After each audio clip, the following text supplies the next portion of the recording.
Hello friends, welcome back. क्या हाल चाल है आप लोगों के। Declaration and payment of dividend हम काफ़ी कुछ कर चुके हैं। आपको याद ही होगा हमने लास्ट क्लास में कितनी सारी बातें करी थी। आज जो है आपका ऑलमोस्ट ये चैप्टर कंप्लीट हो जाएगा और नेक्स्ट क्लास में मैं इसके क्वेश्चन आंसर्स के साथ आपको ये पूरी तरह से स्टडी मटेरियल से चैप्टर जो है पूरा करवा दूंगा। नोट्स मिलेंगे? जी हाँ मिलेंगे। सब चीज़ें होगी होगी रिवीजन होगी, बिल्कुल होगी सर।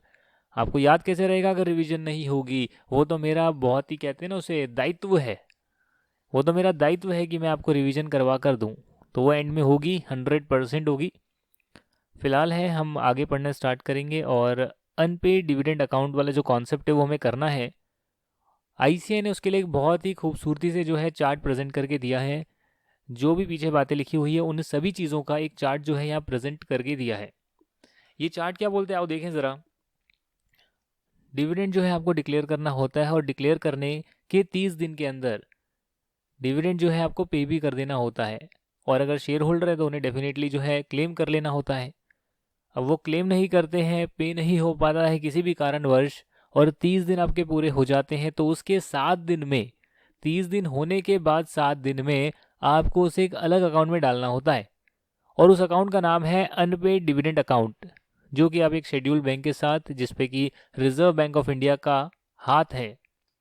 जितने भी शेड्यूल्ड बैंक्स हैं, आईसीआईसीआई, आपका जो पंजाब नेशनल बैंक हो गया, कैनरा बैंक हो गया, कोई भी हो गया, जहाँ पर भी जो है आरबीआई के अंडर जो गवर्न होते हैं, जिन्हें हम शेड्यूल्ड बैंक बोलते हैं, वहाँ पर एक अनपेड डिविडेंड अकाउंट खुलवाना होता है।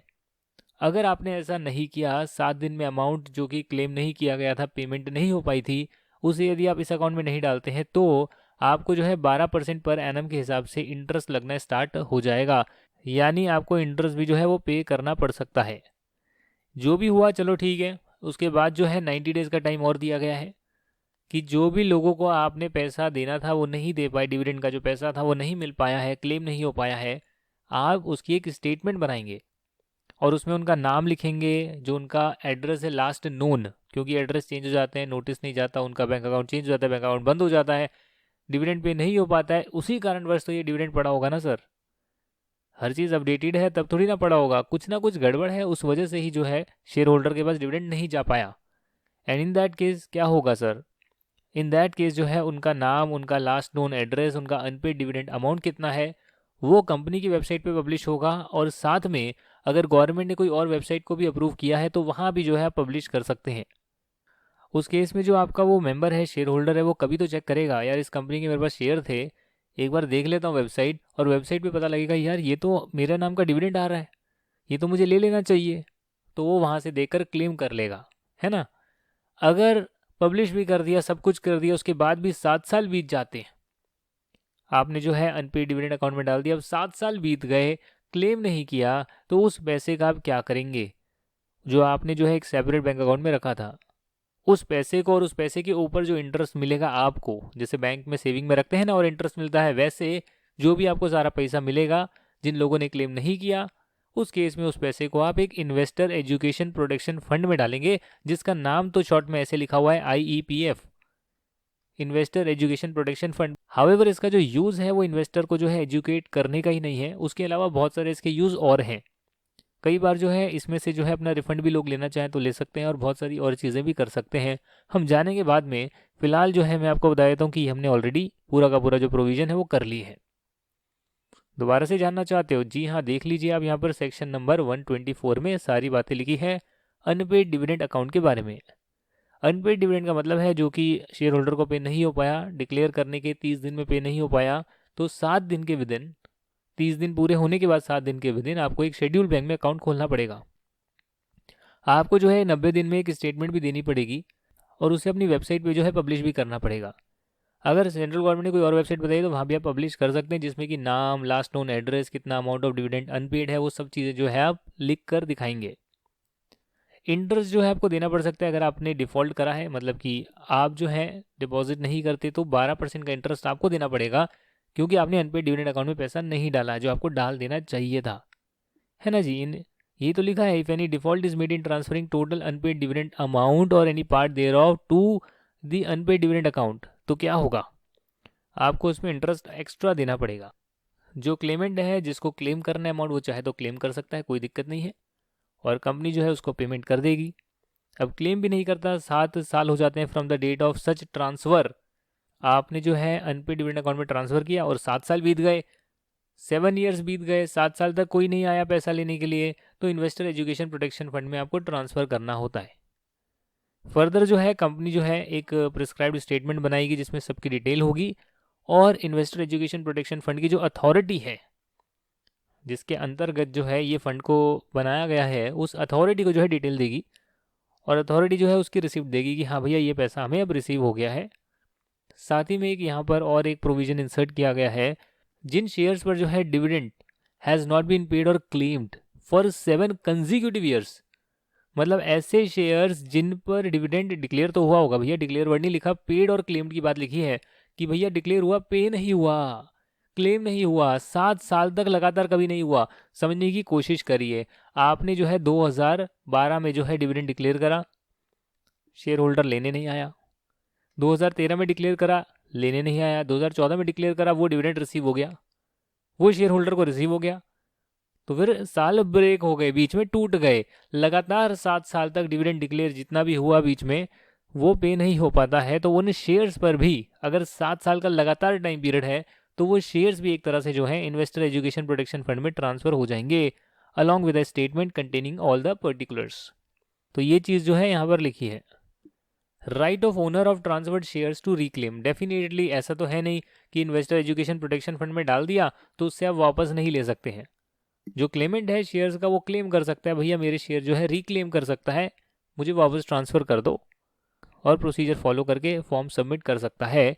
यदि ऐसा नहीं किया गया तो पनिशमेंट है, और उसके लिए कंपनी के लिए जो है वो पनिशमेंट कितनी है आप देख सकते हैं यहाँ पर, 5 लाख से 25 लाख रुपीज़ तक का जो है फ़ाइन है, और जो उसके ऑफिसर हैं, officer who is in default, उन पर जो है 1 लाख से लेकर 5 लाख रुपीज़ तक का फ़ाइन है। तो ये जो है यहाँ पर भी जो है फ़ाइन लगेगा। और इसी के साथ जो है अनपेड डिविडेंड वाला कॉन्सेप्ट तो आपका हो गया है, हो गया जी, हो गया।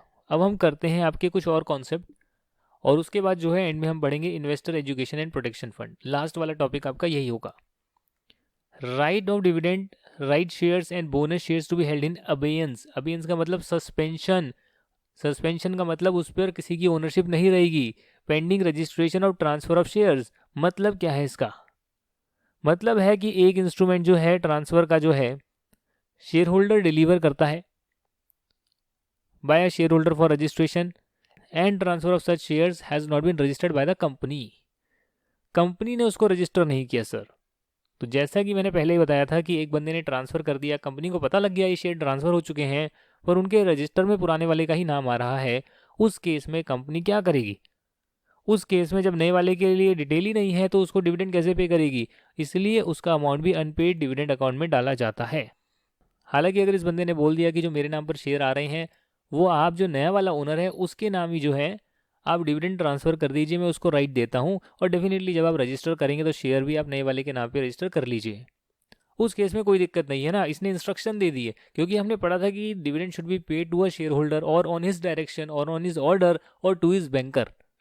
तो यहाँ पर अगर पुराना वाला शेयर होल्डर है उसके नाम पर ही रजिस्टर्ड है और उसने बोल दिया कि भैया नए वाले बंदे को आप जो है डिविडेंड देना, तो उसके ऑर्डर पर जिसको भी हम डिविडेंड देंगे माना जाएगा कि हमने जिसका नाम रजिस्टर्ड है उसी को डिविडेंड दिया है। साथ में उन शेयर्स पर, क्योंकि भाई डेफिनेटली जब आपने पुराने वाला ने तो ओनरशिप छोड़ दी, नए वाले का रजिस्टर नहीं हुआ, तो अगर उन पर कोई भी ऑफर वगैरह आता है, राइट शेयर्स का इशू आता है, बोनस शेयर का आता है, तो उसका जो टाइटल है वो किसी के पास भी नहीं रहेगा। अबेंस का मतलब सस्पेंडेड रहेगा जब तक कि नया वाला बंदा आ नहीं जाता, उसका नाम रजिस्टर नहीं हो जाता। समझने की बात है ना। मिस्टर ए है, मिस्टर ए ने ट्रांसफ़र कर दिया शेयर मिस्टर बी को, कंपनी को जो है ट्रांसफ़र डॉक्यूमेंट सबमिट कर दिया, कंपनी ने अपनी बुक्स में भी रजिस्टर किया नहीं, बोनस शेयर की अनाउंसमेंट आ गई, क्या वो ए को दे देंगे क्या? अरे भैया ए तो ट्रांसफ़र कर चुका है, बी को दे देंगे क्या? अरे बी ने तो अभी तक, बी का रजिस्ट्रेशन ही नहीं हुआ है कि बी के नाम पर शेयर्स आ रहे हैं, तो इसके नाम पर हम बोनस शेयर कैसे दे दें? तो इसीलिए वो जो बोनस शेयर राइट शेयर्स आएंगे, इशू करे जाएंगे, जब तक कि बी का नाम आता नहीं है तब तक उसे अबेंस में रखा जाएगा, यानी कि सस्पेंशन में रखा जाएगा, किसी का उस पर ओनरशिप नहीं होगा, किसी के नाम पर नहीं आएगा। बाद में डेफिनेटली आ जाएगा, जब रजिस्टर वगैरह होगा तब आ जाएगा। ये फर्स्ट प्रोवाइजो है सेक्शन 123 सब सेक्शन 5 का। अगर आप डिविडेंड को डिस्ट्रीब्यूट नहीं कर पाते विदिन 30 डेज तो बहुत बड़ा घोर अपराध हो जाएगा और उसके लिए आपको देनी पड़ सकती है पेनल्टी, पनिशमेंट हो सकती है सर।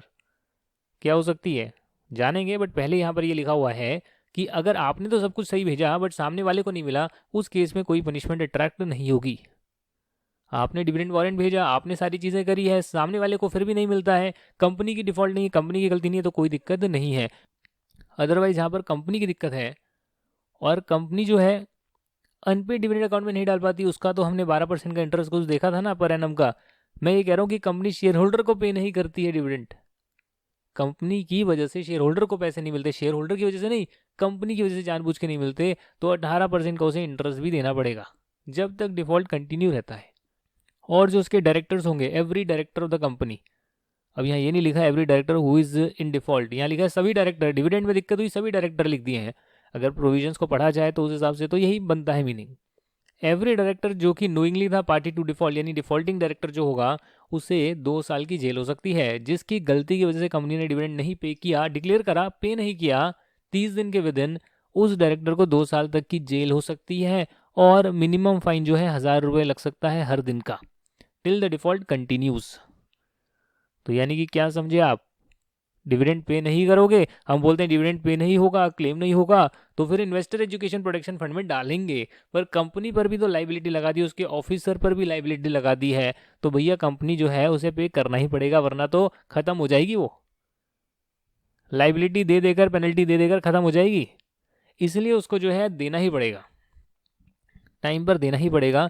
और टाइम पर उसने दिया बट क्लेम नहीं कर पाता सामने वाला बंदा, उसके अकाउंट में नहीं पहुंच पाता किसी कारणवश, देन जो है अनक्लेम डिविडेंड में डालना पड़ेगा, और नहीं डालते तो 12% का इंटरेस्ट है, और उसके बाद भी नहीं होता तो डेफिनेटली जो है आप इन्वेस्टर एजुकेशन प्रोटेक्शन फंड में डाल सकते हैं। ये जो एग्जामिशन है, पनिशमेंट जो है इन जगहों पर नहीं लगेगी, ये सारी बातें जो है पीछे यहाँ लिखी हुई है, तो आप इस चार्ट से कर सकते हैं। इसका सेक्शन है सेक्शन नंबर 127। अगर आप डिविडेंड पे नहीं कर पाते by reason of operation of any law, any law का मतलब कोई भी लॉ, कोई भी लॉ के अंतर्गत कोर्ट का ऑर्डर आ गया, कोई लॉ में ऐसी बात लिख दी है जिस वजह से आपको अभी जो है करंट कुछ चेंज हो गया है, जिस वजह से डिविडेंड आप पे नहीं कर पाए हैं, लॉ चेंज होने की वजह से, लॉ के ऑपरेशन से, लॉ के किसी प्रोविजन से पेमेंट नहीं करी है, उसे पालन करने के लिए जो है आप पेमेंट को आपने रोकी है, कोई बात नहीं, कोई पेनल्टी नहीं देनी पड़ेगी।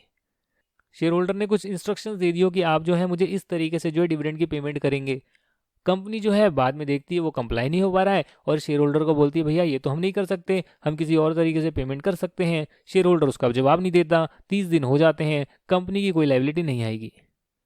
अगर उस डिविडेंड के राइट पर जो है विवाद चल रहा है कि इसको कौन रिसीव करेगा, तो भी जो है कंपनी की कोई लाइबिलिटी नहीं आएगी, क्योंकि अभी डिस्प्यूट चल रहा है, कोर्ट केस चल रहा है, कोर्ट केस का फैसला आएगा तब पता लगेगा इसका राइट जो है किसके पास है।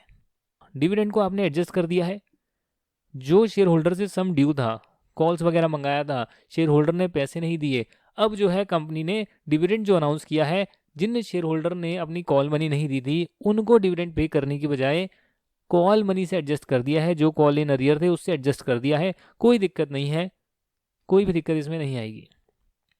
या कोई अदर रीज़न जिसमें कंपनी का फॉल्ट नहीं है, कंपनी के डिफॉल्ट से नहीं हुआ है अगर कोई फेलियर, तो फिर उस केस में कंपनी की लाइबिलिटी नहीं आएगी। एक एग्जाम्पल भी यहाँ पर दिया हुआ है मिस्टर आलोक, जिनके पास इक्विटी शेयर्स हैं फेस वैल्यू 10 लाख रुपीज़ के, उन्होंने जो है 80,000 जो हैं कॉल मनी के लिए ड्यू हैं, उन्होंने पे नहीं करे, 80,000 रुपये पे नहीं करे। Can the dividend amount payable to him be adjusted against such dues, क्या डिविडेंड अमाउंट जो देना है वो 80,000 रुपये की पेमेंट से पहले एडजस्ट कर लें, और ज़्यादा होगा तो देंगे, नहीं होगा तो नहीं देंगे। तो यहाँ लिखा yes as per clause D of proviso to section 127, यानी सेक्शन 127 आपका कहाँ गया, ये रहा पनिशमेंट का सेक्शन 127, क्या पनिशमेंट है वो आपने पढ़ ली। उसके बाद प्रोवाइजो, ये प्रोवाइजो है ए बी सी और डी, तो ये क्लॉजेज हैं, प्रोवाइजो के क्लॉजेज हैं।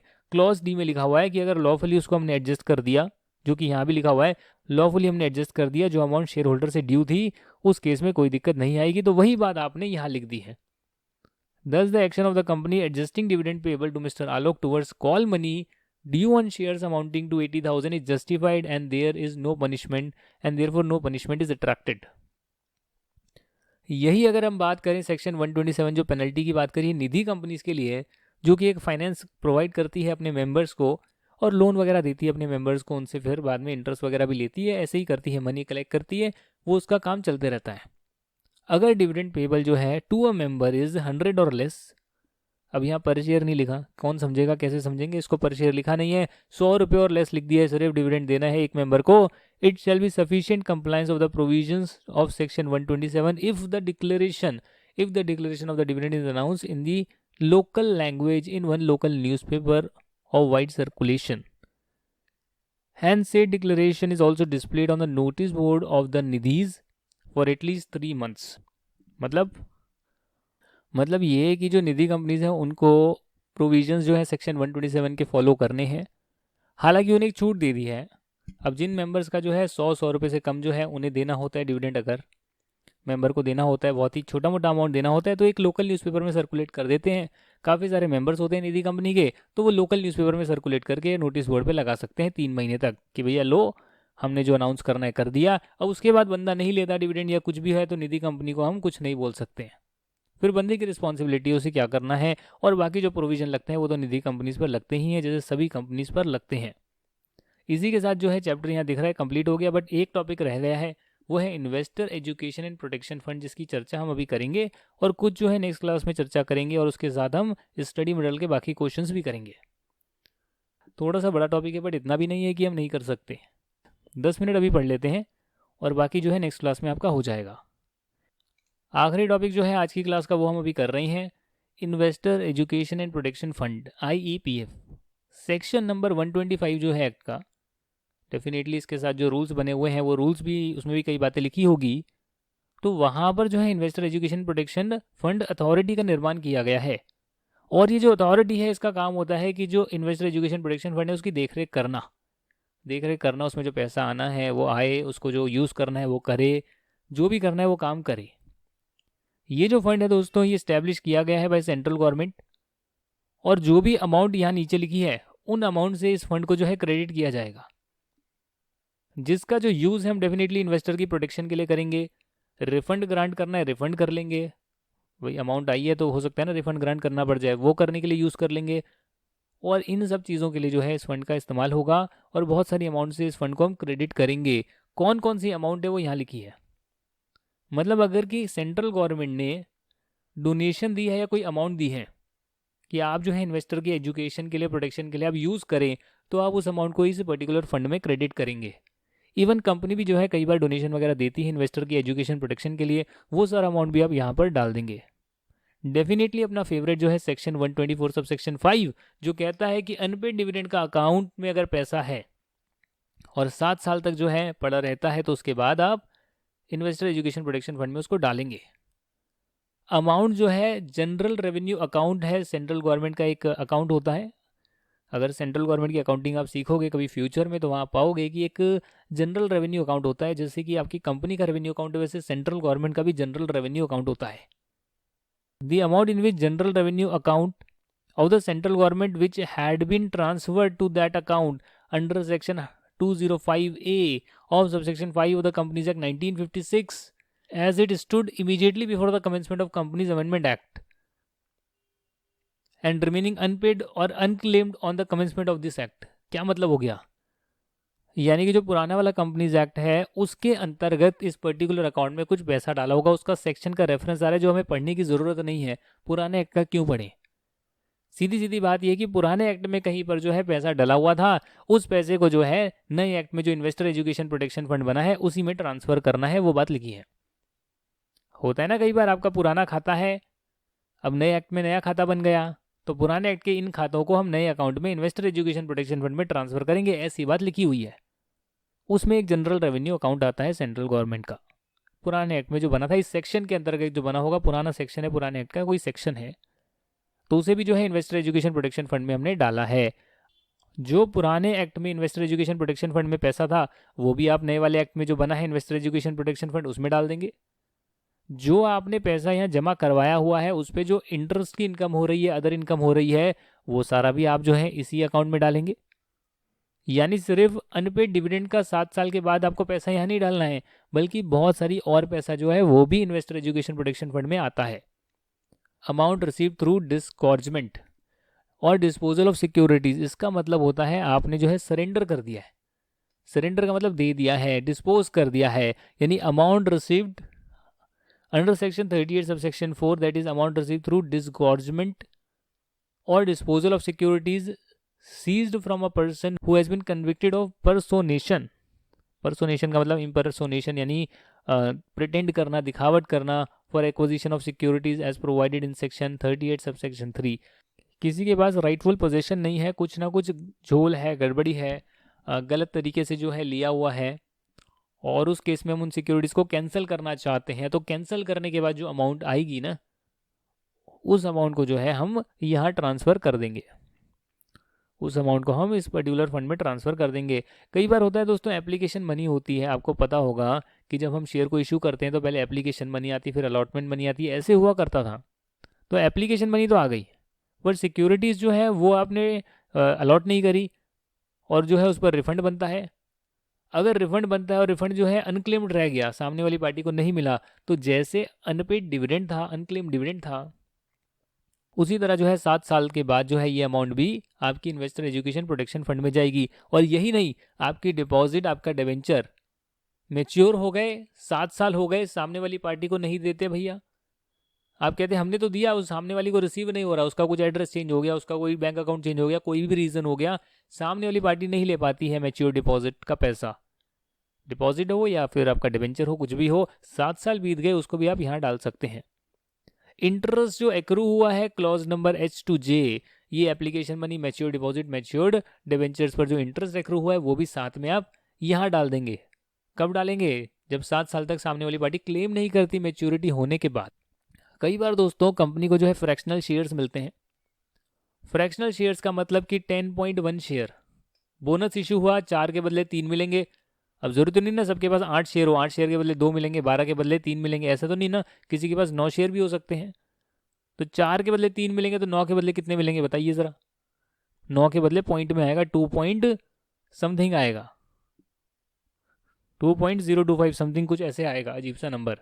फ्रैक्शनल बोनस शेयर्स वगैरह आते हैं, उसका जो अमाउंट होता है वो भी जो है आप इन्वेस्टर एजुकेशन प्रोटेक्शन फंड में डालते हैं। Redemption amount of preference shares remaining unpaid, सीधी सीधी बात है, जैसे आपने डिबेंचर का रिडेम्पशन किया, जैसे आपने डिपॉजिट का रिडेम्पशन किया, सामने वाला पार्टी को पैसा नहीं मिलता है, अनक्लेम्ड रह जाता है, अनपेड रह जाता है, वैसे ही प्रेफरेंस शेयर भी जो है वो रिडीम होते हैं एक पीरियड के बाद। तो अगर उनका रिडेम्पशन होता है और 7 साल बीत गए, सामने वाला पार्टी के पास पैसा नहीं जा रहा है, तो आप क्या करेंगे सर? उस केस में आप 7 साल के बाद इसको इन्वेस्टर एजुकेशन प्रोटेक्शन फंड में डाल देंगे। ये जो भी हमने बातें पढ़ी, इसके लिए जो है रूल 3 बना हुआ है, एक रूल 3 बना हुआ है investor education protection fund authority का रूल्स है 2016, उसमें भी लगभग सेम बातें लिखी हुई है, लगभग जो है सेम बातें लिखी हुई है। क्या क्या लिखा हुआ है? यही लिखा है कि जो भी अमाउंट जो है मेंशन करिए, ऊपर जो क्लॉजेज लिखे थे वो आप ट्रांसफर करेंगे, जो भी शेयर्स हैं जिन पर डिविडेंड पे नहीं हुआ वो आप ट्रांसफर करेंगे 7 साल के बाद। रिजल्टेंट बेनिफिट्स वगैरह है out of the shares held by the authority, authority के पास कुछ शेयर्स आ जाते हैं ना, जो हमने गिव अप कर दिए, शेयर्स गिव अप कर दिए, या फिर मान लेते हैं कि उस पर डिविडेंड जो है नहीं पे हो रहा था और नहीं क्लेम किया जा रहा था, वो शेयर्स भी जो है अथॉरिटी के पास चले गए, उससे भी जो और बेनिफिट आ रहे हैं वो सारा भी इसी फंड में रह जाएगा। कोई ग्रांट है, कोई फीस है, कोई चार्जेस हैं अथॉरिटी जो है उसे रिसीव होते हैं, वो भी जो है यहाँ पर आ जाएगा। All sums receive by authority from such other sources as may be जो है as may be decided upon by the central government, all incomes earned by the authority in any year। Income का मतलब होता है कि भाई आपके पास जो पैसा है, आपके पास शेयर्स हैं, आपके पास कुछ मैच्योर डिवेंचर्स वगैरह हैं, उस पर पैसा है, उस पर इंटरेस्ट मिल रहा है, तो जो भी आपको उस पर और इनकम आ रही है अथॉरिटी के पास, वो भी तो इसी फंड के अंदर क्रेडिट होती रहेगी। All amounts payable as mentioned in section 10B sub section 3 of the banking companies, banking company का एक्ट है, बैंकिंग कंपनी का एक्ट है। बैंकिंग कंपनी के एक्ट में क्या लिखा हुआ है सेक्शन 10B में, मुझे देखना पड़ेगा भैया। सेक्शन 10B सब सेक्शन 3 में लिखा हुआ है, बैंकिंग कंपनीज एक्ट के जो कोर्स का पार्ट भी नहीं है, सिर्फ रेफरेंस आ रहा है, any amount transfer to the unpaid dividend account of a corresponding new bank in pursuance to this section which remains unpaid और अनक्लेम फॉर 7 ईयर्स। वही बात जो है बैंकिंग वाले एक्ट में भी लिखी हुई है, क्योंकि भैया बैंकिंग कंपनीज में ही तो हमें खुलवाना होता है ना, बैंक में ही तो खुलाना होता है, शेड्यूल बैंक में अनपेड डिविडेंड अकाउंट, तो वहाँ भी वो बात लिखी हुई है कि 7 साल के बाद जो है इन्वेस्टर एजुकेशन प्रोटेक्शन फंड में पैसा जाएगा। ऑल अदर सम्स जो हमने ऊपर पढ़े वो सारे के सारे फंड्स भी इस पर्टिकुलर फंड में जाते हैं। तो जब भी क्वेश्चन आएगा कि इन्वेस्टर एजुकेशन प्रोटेक्शन फंड में कौन कौन सी अमाउंट जाती है, तो आप ये नहीं बोलेंगे कि अनपेड डिविडेंड जो है 7 साल के बाद जो है यहाँ चले जाता है, वो तो जाता ही है। कोई गवर्नमेंट ने अमाउंट दी है इस पर्टिकुलर फंड के लिए, वो भी जाती है। पुराने वाले एक्ट में जो बना हुआ था फंड, उसकी अमाउंट भी यहाँ पर जाती है। Application money, mature deposit, mature debentures, matured आपके प्रेफरेंस शेयर 7 साल तक अनक्लेम्ड रह जाते हैं, उनकी अमाउंट भी यहाँ पर जाती है। तो ये सारी अमाउंट जो है यहाँ पर जाती है और डेफिनेटली उस अमाउंट पर और इंटरेस्ट वगैरह मिलता है, वो भी इसी अकाउंट में क्रेडिट होती है। इस अमाउंट को आप यूटिलाइज कहाँ कहाँ कर सकते हैं, उसके लिए सेक्शन 125 का ही सब सेक्शन 3 आ रहा है। इन्वेस्टर एजुकेशन प्रोटेक्शन फंड में जो जो पैसा डालना था वो आपने डाल दिया। अब अगर आप अनक्लेम डिविडेंड का आप रिफंड करना चाहते हैं, मैच्योर डिपॉजिट, मैच्योर डिबेंचर्स हैं, जो भी उसका रिफंड बनता है वो आप वापस रिफंड करना चाहते हैं तो वो कर सकते हैं। आप इन्वेस्टर की एजुकेशन अवेयरनेस प्रोटेक्शन के लिए इस पैसे को खर्च कर सकते हैं। Distribution of any disgorged amount eligible and identifiable applicants, वापस आ गए एप्लीकेंट्स फॉर शेयर्स और debentures, share holders, debenture holders और depositors who have suffered losses due to wrong actions by any person in accordance with the orders made by the court which had ordered disgorgement। डिसगॉर्जमेंट का मतलब बंदों ने जो है गलत तरीके से जो है शेयर्स लेकर रखे हुए हैं कि भैया ये हमारे ओनरशिप में है, कोर्ट ने बोला इन सबको हटाओ। राइट ओनर्स बाद में आके कहते हैं सर ये तो हमारे शेयर थे जो किसी और बंदे ने जो है हड़प लिए थे, जिसको आपने कैंसिल कराया वो हमें वापस दे दो। तो वो जो है उसका भी जो है इन्वेस्टर एजुकेशन प्रोटेक्शन फंड से जो है अगर कोर्ट ऑर्डर आता है उस केस में वो पैसे को दिया जा सकता है। लीगल एक्सपेंसेस जो है रीइंबर्स किए जाते हैं अगर कोई कोर्ट केस वगैरह फाइल किया जाता है। मेंबर डिबेंचर होल्डर जो है कर सकते हैं ना sir, as may be sanction by the tribunal, तो केस फाइल कर सकते हैं और ट्राइब्यूनल जो है बोल सकता है कि ठीक है यार लीगल एक्सपेंसेस वगैरह जो है रीइंबर्स करने हैं तो वो कर देंगे। Any other purpose incidental thereto in accordance with the rules frame thereunder, तो रूल्स में जो बातें लिखी होगी उसके अकॉर्डिंग भी अगर कहीं पे रिफंड करना पड़े तो कर देंगे। वो रूल्स की बातें क्या यहाँ नहीं लिखी हुई है, सिर्फ रेफरेंस दिया हुआ है, अगर होगी फ्यूचर में आएगी तो कर देंगे। Refund of amount, sir. Refund of amount. It is provided that in case of a person whose amounts referred to in clause A to D of subsection 2 of section 205C transferred to IPF after the expiry of 7 years as per the provision of Companies Act 1956 shall be entitled to get refund out of the fund in respect of such claim in accordance with the rules made under this section। ये बोलते हैं कि भैया पिछले companies act में भी तो हो सकता है ना कि हमने जो है बहुत सारी अमाउंट को यहाँ ट्रांसफर किया हो पिछले कंपनीज एक्ट में 1956 वाले एक्ट में। अब उसके तहत जो है अब तो नया एक्ट आ गया, उसकी अमाउंट जो है हमने यहाँ ट्रांसफर कर दी है, तो अगर उसका रिफंड भी बनेगा तो भी डेफिनेटली हम इसी वाले फंड से उसका रिफंड भी करेंगे अगर करने की नौबत आई तो। Application to authority for payment, section 125 subsection 4 any person claiming to be entitled to the amount referred in section 125 subsection 2। कहाँ लिखा हुआ है सर 125 सबसेक्शन 2 कहाँ आ रहा है, बताइए बताइए। ये 1 है और ये 2 है, यूटिलाइजेशन ऑफ फंड, जहाँ जहाँ फंड को यूटिलाइज कर सकते हैं। तो यहाँ पर अगर कोई बंदा क्लेम करना चाहता है, एंटाइटल्ड है, अमाउंट लेना चाहता है, उसकी अमाउंट है वो कह रहा है, तो अथॉरिटी को जो है अप्लाई कर सकता है। जो अथॉरिटी बनी है आपकी investment education protection fund authority जो बनी है उसको अप्लाई कर सकते हैं और वो जो है उसे रिफंड भी करेगी अमाउंट, तो अथॉरिटी जो है उसे रिफंड भी कर देगी। नेक्स्ट जो क्लास है उसमें मैं आपको ये अदर प्रोविजंस बताऊंगा ये क्या लिखा हुआ है और आपके चैप्टर को कंप्लीट कर देंगे। Thank you very much and bye bye.